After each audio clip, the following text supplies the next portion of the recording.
Scholastic Audio presents Animorphs Megamorphs Book 3, Elfangor's Secret, by K.A. Applegate. Read by Macleod Andrews, Michael Crouch, Ramon D. Ocampo, Emily Ellet, Sisi Aisha Johnson, and Adam Verner. "I've never seen you before in my life," I said. "Well, no. Not in this life, perhaps." "Yeerk," Melissa said. "Some new host body." "Marco," I said. He nodded. He began to slowly morph to Grizzly Bear, his favorite morph. "Who are you?" Axe demanded. "Or should I say, what?" The creature grinned. You, at least, are no different. Aximili Escaruth is still the arrogant Andalite." "Shut up, Axe," I snapped. "I am supreme leader here. I'll ask the questions." Having put one pushy alien in his place, I moved back to the other. "What do you want?" I demanded. Out of the corner of my eye, I saw Marco changing. The creature sighed. "Well, as much fun as it is to see you all this way, I suppose for us to move on, I'll have to return you, temporarily at least, to your usual condition. Sanctimonious, self-righteous, and utterly tedious." There was no flash of light, no bang. Nothing changed, except that everything changed. I changed. Suddenly, instantly, I was a different person. I stared at the Drode. I knew now who he was, what he was, whom he served. I shot a look at Cassie, then at the girl standing beside her. Melissa was gone. Rachel was there.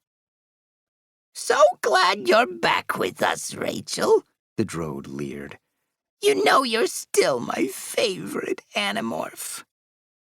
"What was all that?" Marco demanded mid-morph. "Some kind of hallucination?" No,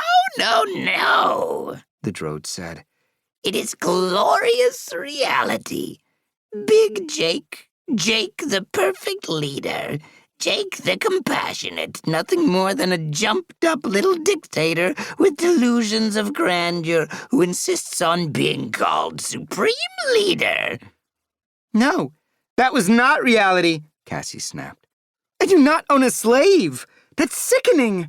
What are you talking about?" "And where was I?" Rachel demanded. "I was thinking how I'd have to turn Cassie in for not approving of some war down in Brazil," I admitted. "That's not reality." "I will tell you about reality," the Drode said eagerly. "Your country is an empire ruled by terror and torture. It has made war on the nations to the south. It slaughters peoples it calls primitives. It enslaves anyone with an IQ below 80, as well as anyone born with what you call defects. All in all, it's my kind of place."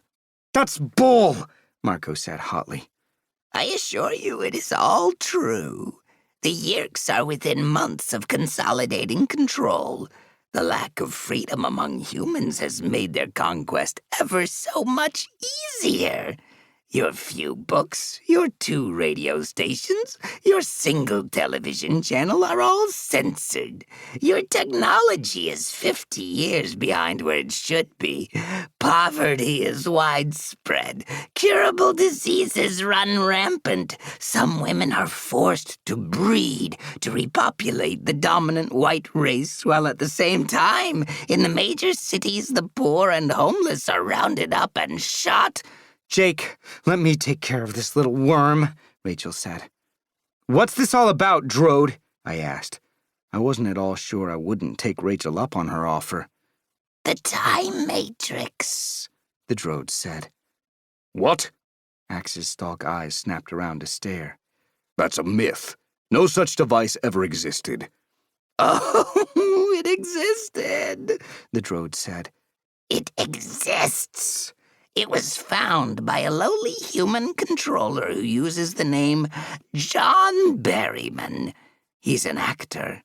Not a very successful one. a lowly controller whose Yeerk was, until he lost the battle for Lyra, none other than Visser Four.